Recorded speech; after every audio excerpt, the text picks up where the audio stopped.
Sabona, bonjour, hello, assalamu alaikum. Welcome everyone to Bonds Base Station. Here we have another time traveler docking in who's going to talk about his journey and various other topics what we're going to discuss today. So let me repeat.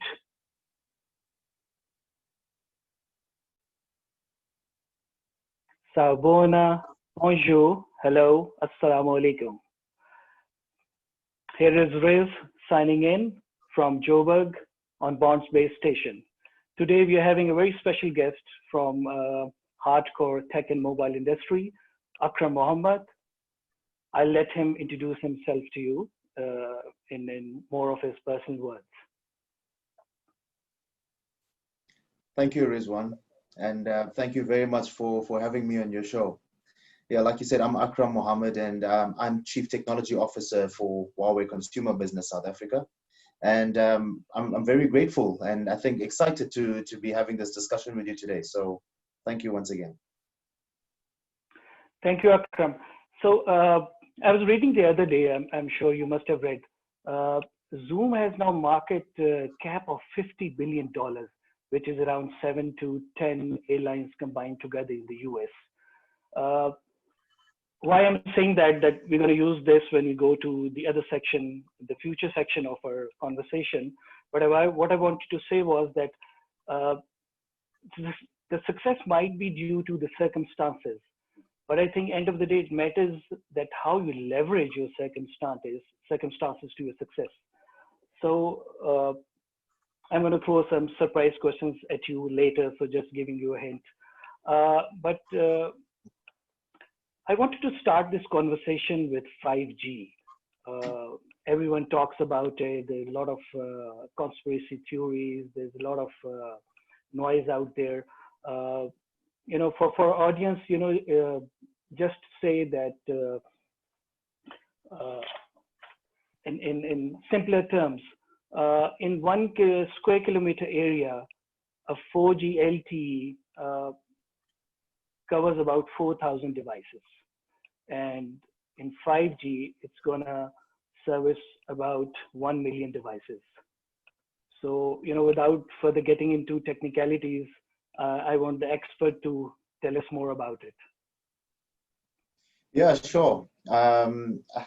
I take it as no surprise that you started off with the 5G conversation. I think it's a hot topic that everybody is now running around about. And I think whether it is positive or the conspiracy theorist, either way, 5G is a hot topic. But I would also like to just quickly touch on what you just mentioned initially when you started off your conversation. And you spoke about circumstances with the reference to Zoom. I think if you go back to a very famous saying by Winston Churchill, he said, never waste a good crisis. And this is exactly where we find ourselves is in every crisis, you find opportunity. And while crisis may not be a good thing, I think it pushes society, it pushes organizations, it pushes people forward. If you look at South Africa specifically, or the world entirely, many people, general people, the laymen, were not so inclined towards technology. People wouldn't even have equipment in their homes to be able to work remotely. What this crisis has done is it's pushed them forward a few years. It's allowed them or forced them in a way to be able to adapt. Look at history. Things happened. The radio, for example, in the early 1920s or so. The dawn of television in the 1930s. In the mid-2000s, when we had the 2008 global financial crisis, this is when you really found the likes of e-commerce starting to move forward and to come mainstream. Amazon really picked up around those periods. So it was in the midst of these kind of difficulties that the world was experiencing where you found the world also move forward. So I think there's certainly an opportunity from this. And it basically relies and goes back to how well do we adapt as a people, as government, as organizations. So adaptability is what is most important. And how open are we to change? And how do we embrace that kind of change? From a 5G perspective, I think I would start off by saying that all technology should and can be used for good. With regards to 5G, yes, you were correctly mentioned in terms of how it will be distributed or dispersed across society. 5G by nature cannot penetrate very well, and it can't transmit over long distances. So based on that fact, you would of course need to be able to have many, many more 5G transmitters to be able to get the similar kind of coverage from that you would get with 4G LTE. The benefit of 5G though, and I think we tend to look at technology in isolation. So for example, when we look at 5G, most people misinterpret 5G to be just faster internet speeds. If you take it as just faster internet speeds, then you will not find sufficient benefit in rolling something out if there is potential risk. And I'm not saying there is, but if somebody has some kind of doubt, we need to be able to protect ourselves, right? So when you look at that and you're saying, let me try and balance, if there's potential risk and it's only faster internet speeds, then it's not worth us really going and pushing the agenda and deploying this. But when you look at it holistically, when you incorporate the major technologies that's driving digital transformation and bring it together with cloud, with artificial intelligence, with IoT, then you start seeing the potential of it actually moving society forward. And another thing is access. If you look at South Africa specifically, one of the most reliable, and I think across the world it will be the same, one of the most reliable broadband technologies we use right now is fiber. And the main issue with fiber is, as good as it may be, is cost and access. The most vulnerable in society don't have access to it. The reach that we need to be able to achieve, to be able to move society forward, because people need to benefit from technology. If they're unable to really benefit, and I'm talking about people in terms of the mass numbers, if this is not happening, then we have a serious problem. Now, 5G by nature, because it will be more cost to roll out, will be able to be more accessible by more people. So this is where you see technology starting to penetrate and to be used to develop society. And I think that is the important factor that we need to be able to consider as well. And, you know, before I hand over to you, I think I must touch on the conspiracy theorist as well. You know, those that are afraid, I mean, if you're seeing overseas, you see in the UK, people are burning down 5G towers and all of these kind of things. It's absolutely ridiculous. Yeah. And I'll tell you, I'll tell you really why it is ridiculous. And perhaps it is organizations like ourselves, government themselves also, that have not done enough from an education perspective. Because if you look at electromagnetic waves, which radio communications work off, our telephones work off them, radio itself, television, our microwave ovens in your home. We don't see people running and removing their TVs and their microwaves, do you? You know, but so where are people really concerned about 5G, and is it legitimate? So if you look at the World Health Organization, World Health Organization has rated telephone signals or mobile signals, whether it's 5G or 4G LTE, as a category 2B carcinogen. Now, when I say category 2B carcinogen, you're probably raising your eyebrows and thinking, hey, surely that is dangerous, there's something there. But when you get context and you bring context into this, what does that mean? It means that there is a probability or a possibility, but there's insufficient evidence. I'm talking about through all the tests and all the scientific research that's being put together, there is insufficient evidence to confirm it to be bad or negative towards personal health. However, while saying that, red meat, processed meats, like your polonies and your sausages, those are categorized as 2A, which means already confirmed as highly probable to be carcinogenic.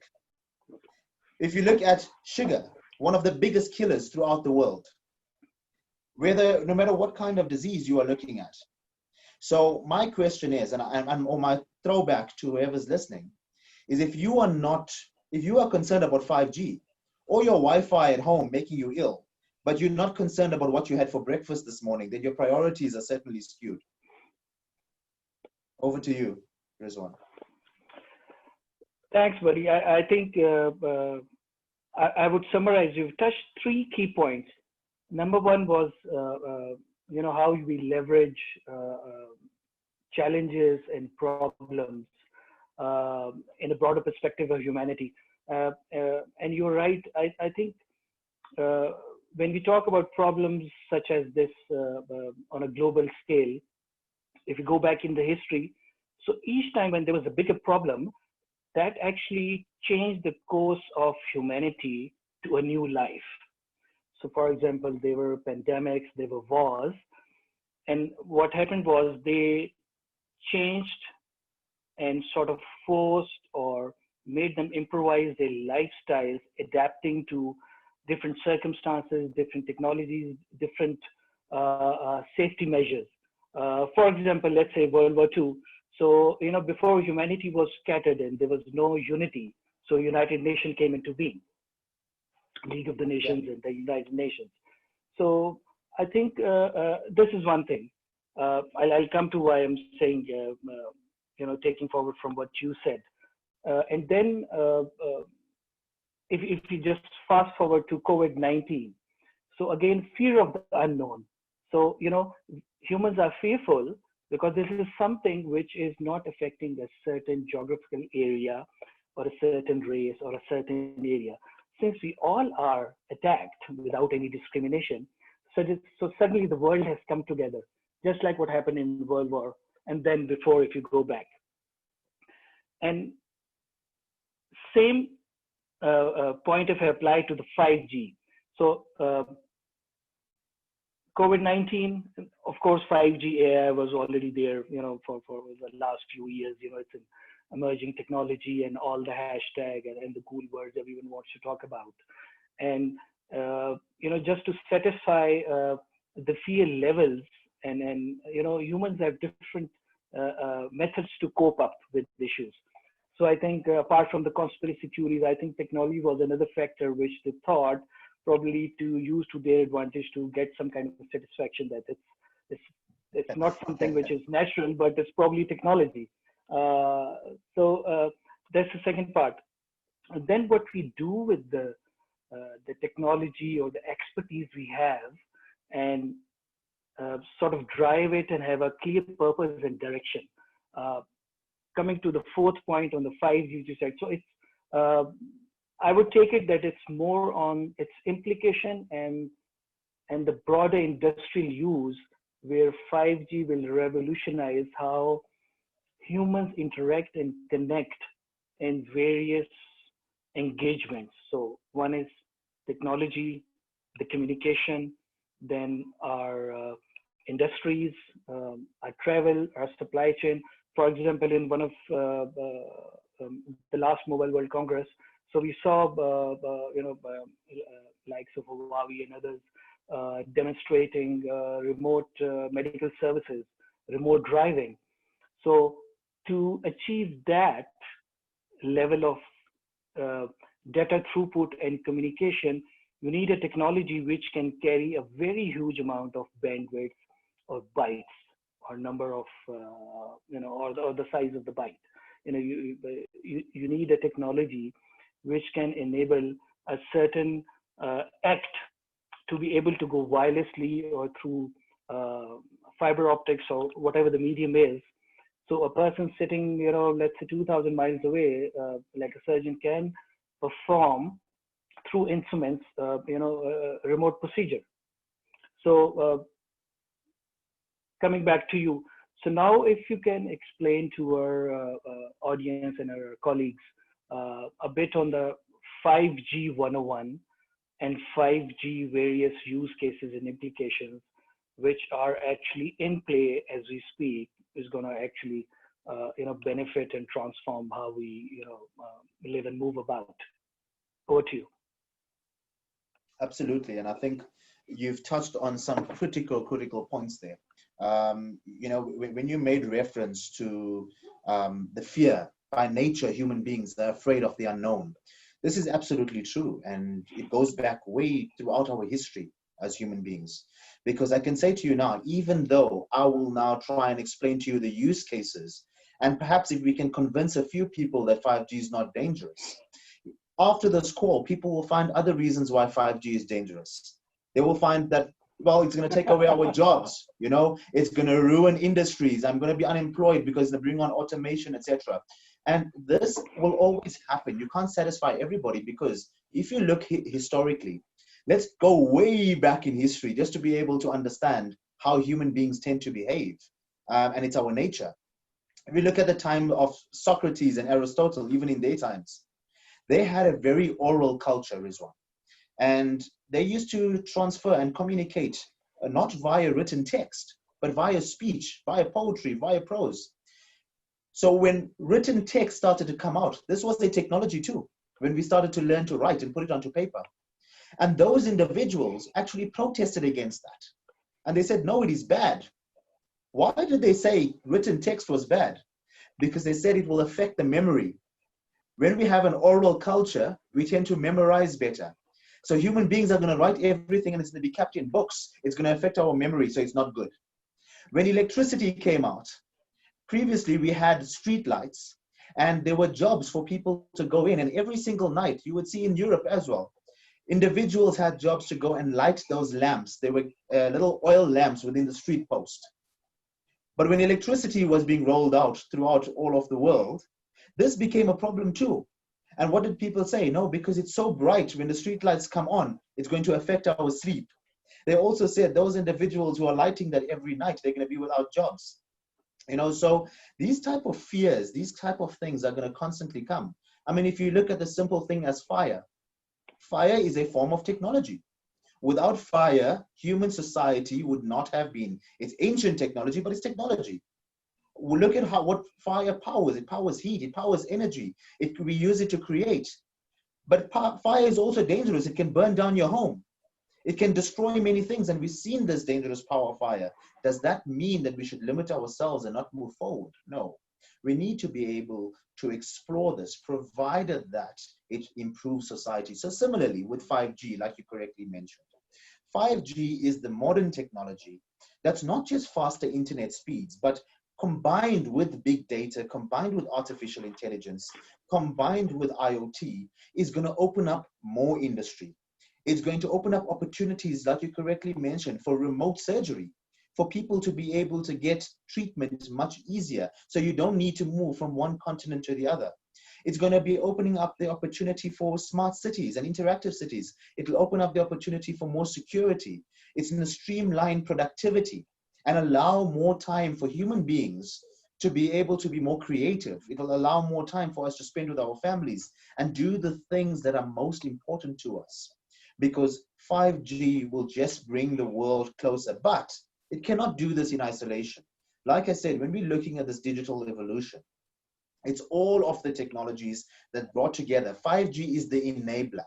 Because of the low latency, because of that instant connectivity, you can now trust a doctor that's sitting in Europe doing heart surgery on you here in South Africa, you know, controlling these robots, because you know how reliable and how quick that is, and without that latency. So yes, there are opportunities that society is going to benefit from. However, and I bring it back again, while 5G has these benefits and it is so good, if it is only accessible to the 1 or 2% of people within our society, then it is absolutely useless. Where it is important is if we can enable it to have mass rollout, mass reach for the most vulnerable and the lowest income individuals to be able to have access to that.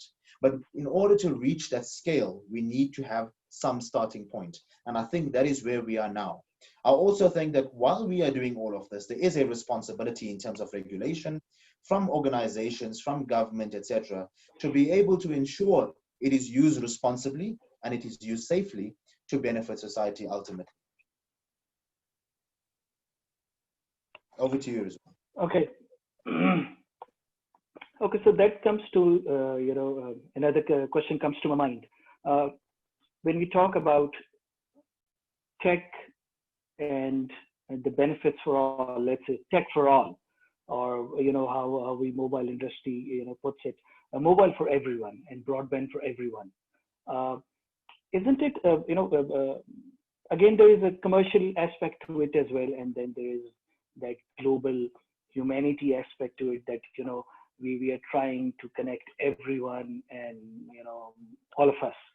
So if you go back to 4G and 3G, still there are plenty of places in the world and vulnerable people in the world who actually doesn't even have fire, as you said, or probably light or access to clean water.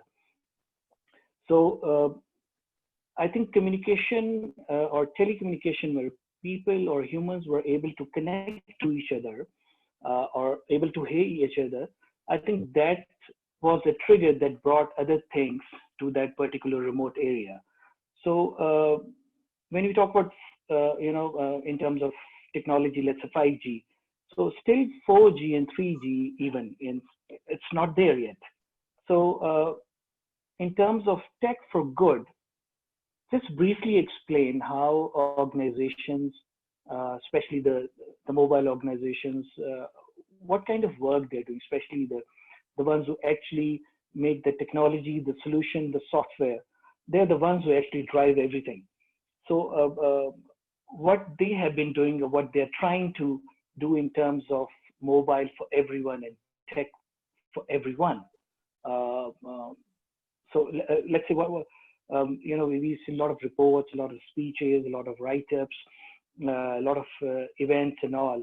So I want to hear from you, live, that what has been done. Let's say what Huawei has been doing. I think, Rizwan, generally, when people talk about tech for everyone, improving society, most organizations make that statement in jest, or it's actually just a PR statement rather than something they're really doing and have a focus on as part of their strategy. Now, if you look at Huawei and our organization, mobile is only one division of the Huawei business. Our major business for many years has been infrastructure, network infrastructure, and our carrier business. And then we also have enterprise to empower the businesses as well. And now we've got mobile, which is rapidly growing. But when you talk about technology for all, and when I said that, while I do say it is very important to be able to give access, it is a process. It is a process that is built over time. If you look at South Africa and in the context of the rest of Africa, a few short years ago, our internet penetration rate was shocking from a South African perspective. Our mobile penetration rate could not compete with many nations. And if you look at even right until 2 years ago, e-commerce in South Africa was only 1% of total retail. What started happening, if you look right now within the mobile environment in South Africa, we are looking at over 13.7 million people on smartphones, making us number one in the African continent for connectivity from smartphones. Now, we're not even talking about 5G yet. We're talking about smartphones in general, whether it is 3G or 4G, etc. But people that have now migrated and moved over from the old 2G standards. So they are more connected. Out of these people that are connected onto smartphones, 80% of them are active on the internet. So what you have found is, because these technologies became more accessible, they became more affordable. You can walk into stores today and you can buy a smartphone for 300 Rand. Some places even 200 Rand. It might not be the latest flagship, but it enables you to stay connected with the rest of the world. So what is starting to happen and what you're seeing is a shift in behavior, a shift in adoption. And as soon as people have access to this, you would find that education increases, learning increases, their personal development increases. When that happens, their social standing increases, the economy increases because people have access to that. Let me give you one simple example. Let's take a township, a typical township in South Africa. Most of the time, people think that these townships or the individuals within these environments are disconnected from the economy. They're not actually. They are a large part of our local economy, but they are just not mainstream as we would see it, whether it is because of access of services, resources, or an access to technology. However, you go into the township and you create a little Wi-Fi hotspot for a go-go working in her spaza shop, and allow her to monetize that for that little community. And you change the entire dynamic, completely change the entire dynamic of how productive that little community can be. And they come into your mainstream economy. This is what we are talking about when we say technology for all. Yes, it is a phased approach, but something like 5G speeds it up because once it is rolled out, costs go down, accessibility increases, your coverage of your network increases throughout your society, more people are connected. I'll give you one example. If you look, you probably know a few years ago when the One Laptop Foundation, nothing to do with Huawei, One Laptop Foundation, NGO in the US, went into Ethiopia and decided to do an experiment. Completely rural area, right? These kids, they went to a group of kids that were not educated. They couldn't read and write a single word. And they left them with tablets, Android tablets. No teachers, no instructions how to use these things, nothing. They just said, let us leave it here for a period of time and see what happens. Within a matter of a few days, those children figured out how to switch it on their own. Nobody told them how to do that. Right? In around a week, they were already connected on the internet and they were consuming content and they were learning. In a space of 6 months, they taught themselves how to code, basic code, but they taught themselves how to do this and they were able to to manipulate Android. This, with no teaching, will be able to tell you that when you have access to resources, when you have access to technology, the possibilities. So it is not about the education standard. It is not really about what is going on within the country itself and the economy of that country, whether you are first world or third world. It is really about getting access to the people. And when we say tech for all, this is what we are talking about. How do we take technology that was usually reserved for an elite few and now bring it over to absolutely everybody? And you have found that many technologies historically, whether it's in the mobile space or any other space, once we reached mass penetration and we're able to reach scale, this is when you started to see the true benefit, because the cost factor then started to filter down and people were able to benefit from that. More people will be able to benefit from that. So this is one aspect of how tech can be used for good. Another aspect is how we can be able to bring costs down for mainstream, apart from the masses. But for example, in Europe, Huawei uses mobile phones and artificial intelligence. We worked on an application called StorySign. And that is used to help children that are hearing impaired learn how to read. Now, what usually happens in the education sector, children go to school, whether it is a specialized school or normal schooling, and they lose their self-esteem. They're actually put down. People look at them and think they're stupid, or they have a disability in terms of learning. But that's not the case. They are very, very smart kids. But if you cannot hear and you cannot understand correctly what I'm saying, you're going to struggle learning. This is a disadvantage. So similarly, with those children, we managed to take them out of that. And what was the cost factor? It was not large scale changing the curriculum and redesigning education. No, it wasn't. It was simply as using a mobile phone with an Android application that's been developed, accompanied with artificial intelligence and reading material, that was able to create that opportunity. Similarly, in hospitals around the world, we use our mobile phones with AI. And of course, you know how AI algorithms work. You feed it with images and you feed it with data, and this is be able to analyze. Now, one of the biggest problems for doctors around the world is most of their time is taken trying to diagnose a problem. This is what it is. I mean, and if you look at how medicine works, you go to a doctor and the doctor gives you a diagnosis. Sometimes you're not happy with that and you'd say to somebody, hey, you know what? I went to a doctor and they said he diagnosed me with X, Y, and Z. A friend or a family member might say to you, hey, go and get a second opinion. Why do they do that? Why do we say get a second opinion? Because in actual fact, it is an opinion. Based on his years of studying and his expertise, he will make sense of what you were saying as well as the symptoms, etc. And the doctor uses his mind and his experience and his expertise to try and figure out what is wrong with you. However, artificial intelligence is able to do this in a matter of seconds with a higher accuracy, because the same amount of information is being fed through it, or millions and millions more is being fed through that. taking away the time for that doctor to having to diagnose, where he can be now use empathy. He can use his skills to be able to treat you rather than spending time on diagnosing. But this is very expensive to roll out everywhere. So Huawei created, we put it onto mobile phones. Those mobile phones linked up to a PC, to a laptop computer, will be able to scan children's eyes and diagnose whether they have early signs of visual impairments or not. And we can start that treatment very early rather than later on in their lives where it is expensive or it's not accessible or it is just too late. So these are some of the ways how AI, I think, and 5G and technology in general that can be used for good. We just need to be able to be innovative in our approach, and find the areas that require that kind of collaboration or investment in society at the moment. Over to you. Okay. I think all of your immersive conversation, you have highlighted a very summarized view on one key take. I want to say, I think it's, if given the opportunity, or let's say the equal opportunity and access to technology, information, or resources, all human beings perform well.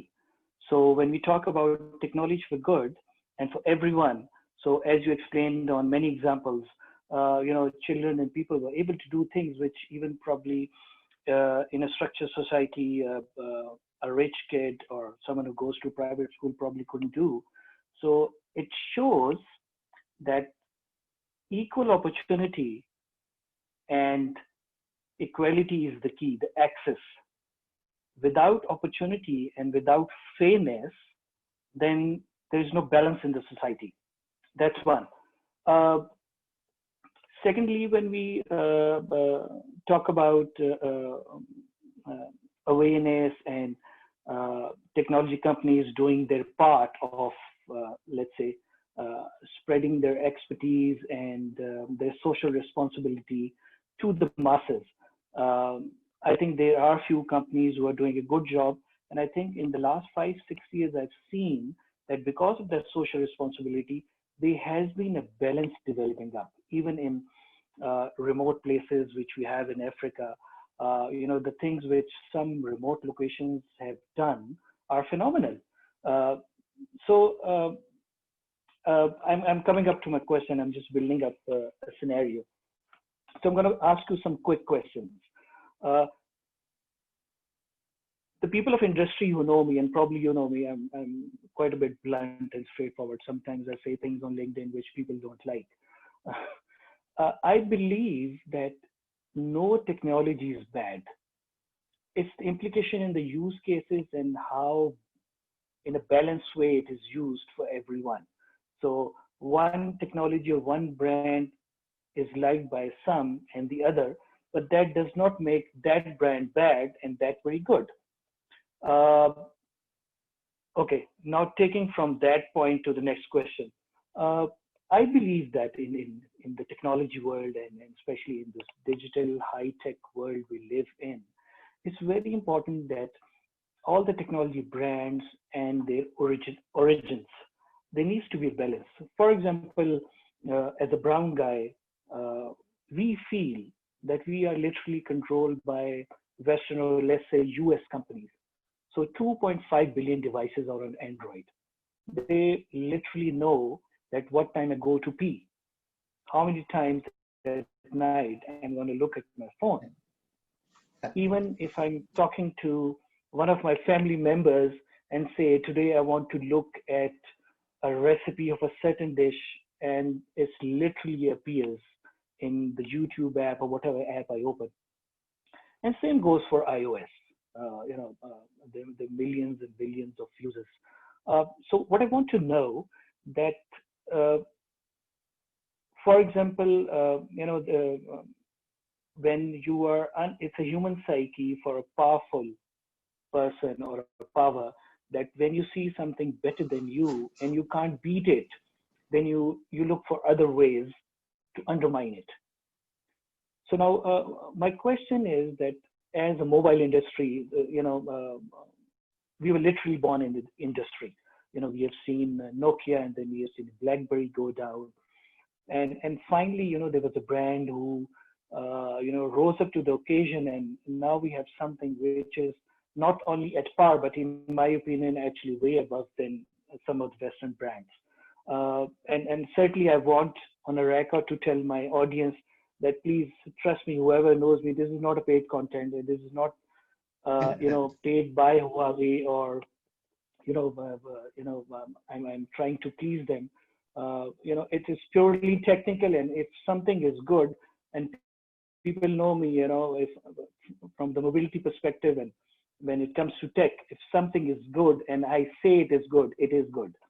So why can't we have around, I think it's 6 or 7 billion users mobile, worldwide, or probably more?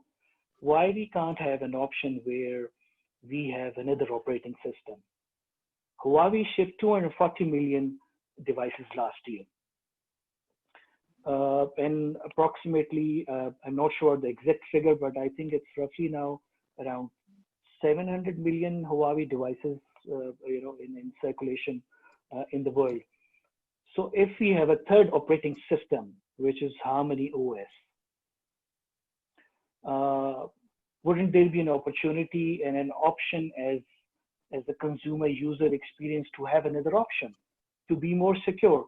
So right now, if I'm watched by two US companies, one is Apple for the rich people, and one is Android, which is also for the rich and the poor, and they know what time I go to pee.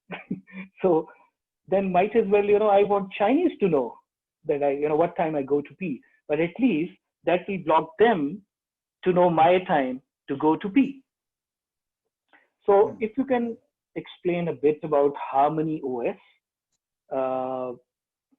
like 101, and what are the implications, and technically explain to the audience that when it comes to operating systems, all operating systems have some basic fundamentals which are similar. They all differ between on the security algorithms and certain programming and how they behave and speak to each other, etc., etc. So, my question is becoming too long, but I'm sure you'll be able to. So start on the Harmony OS and what's happening. Yeah, I think, thank you for that. And it was quite a detailed question, and there's a couple of points I want to touch on there. Going into Harmony OS, and I will answer that question now. But I think I want to give some background in terms of how operating systems by nature function. So when I go into Harmony OS and why it is not mainstream in Huawei mobile phones now, you and your listeners will have a better understanding of what's going on behind the scenes. At the same time, you also mentioned about, technology in general, and you said all technology is good, right? I just want to touch on that point is, or not all technology is bad, is if you look at technology by nature, whether it is hardware, software, artificial intelligence, like I mentioned earlier on, if it is used for good intent, then technology is good. Technology is not inherently evil because technology is not self-aware. They are not like us. They are not alive. They don't have a soul. They don't have intentions. Who is the evil ones? It is the human beings behind the technology that's controlling it, right? Just like how a drone can be used to deliver food, a drone can be used to help a farmer with his crops. A drone can also be used in the military to kill people, right?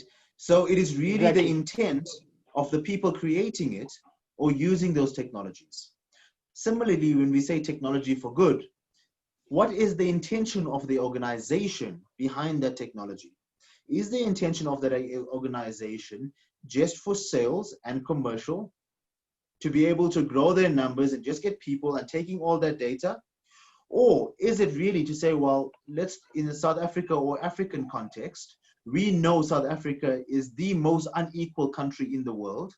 This is our market capacity right now, because these are the people that can afford this technology or access it. If we don't groom them and if we don't help them and society to grow and elevate themselves, in 10 years' time, we will still have only that addressable market. Or do we take them out of that and grow their social standing and develop them so that in 10 years time, as a company and organization, we're also growing and we have more people that are supporting our brand and we can grow together. These are some of the things that, you know, you got to consider and we got to think about. So similarly, you know, when it comes to operating systems, if you look at all operating systems, I don't think, and I'm not going to go out there and say any one of them is bad, but they all have their own unique benefits and their own issues here and there.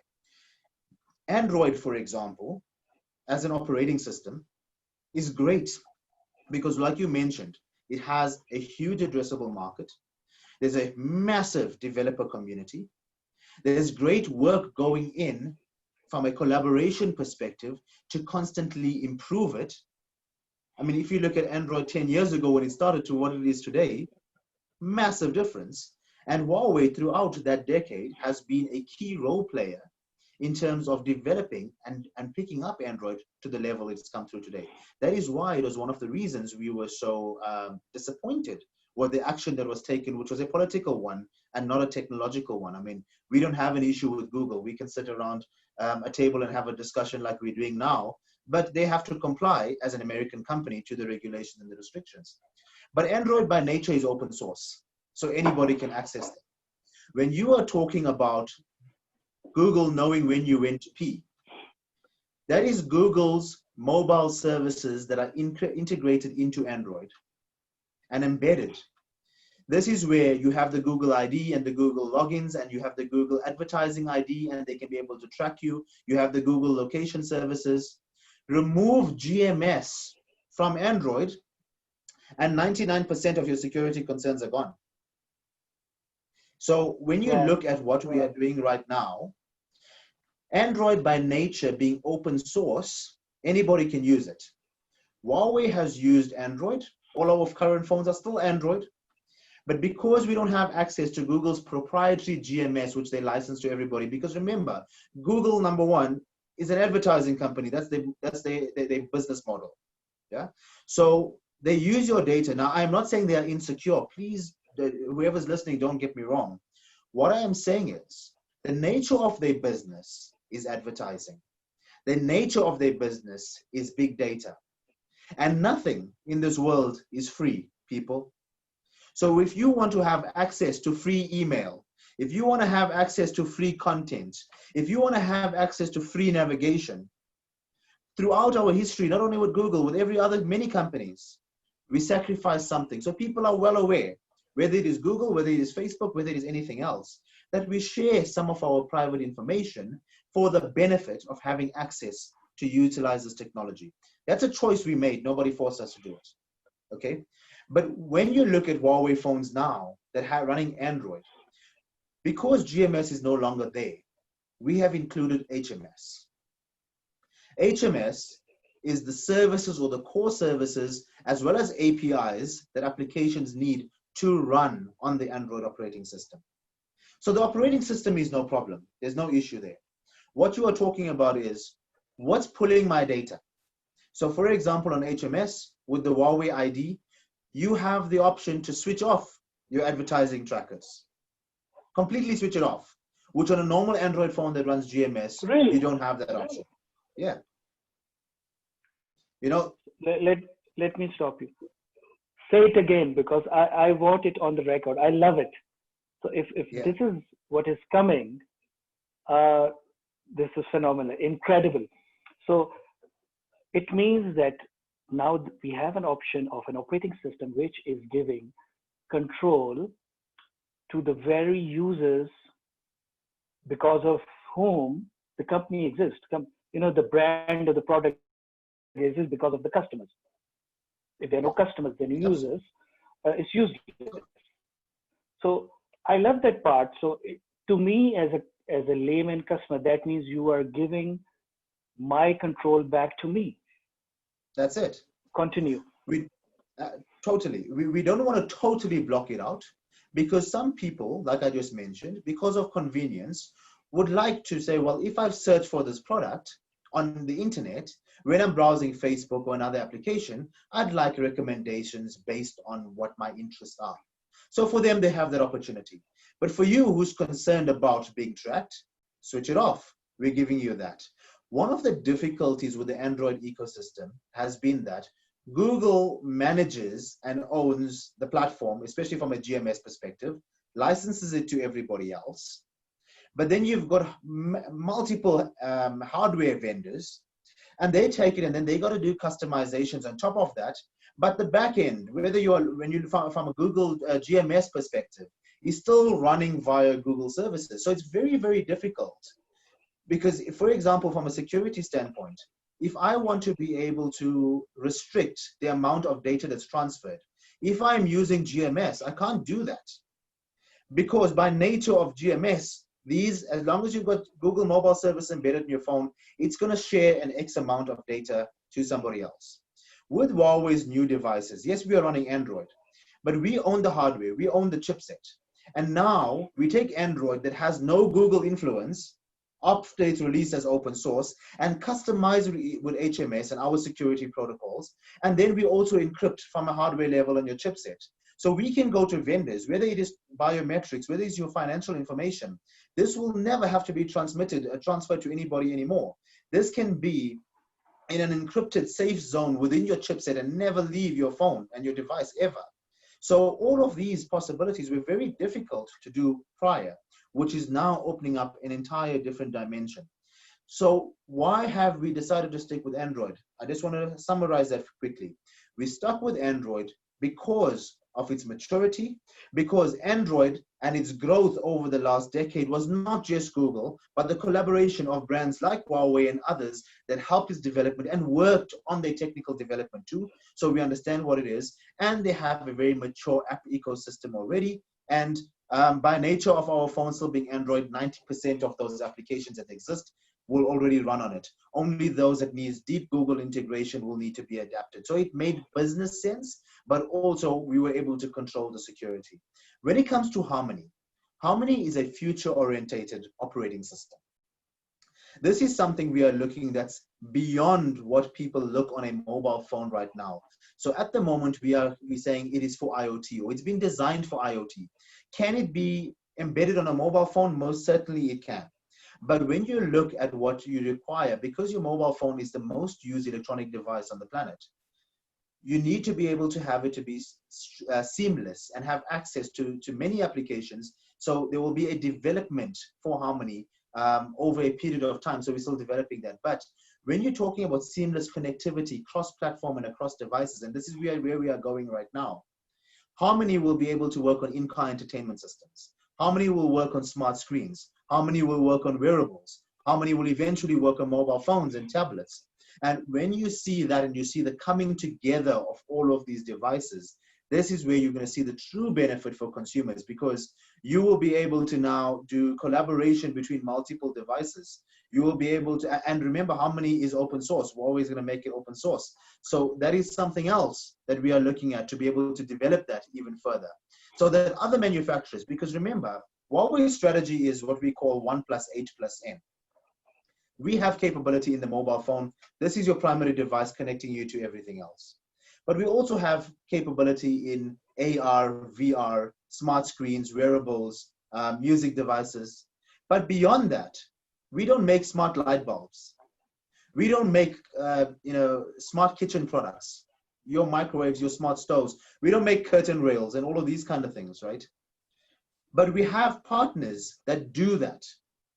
By being able to deploy something like Harmony, we bring all of this together. So you, Rizwan, don't have to have 10 different applications on your phone when you go home, one for your CCTV, one to turn off your lights, one for your robot vacuum cleaner.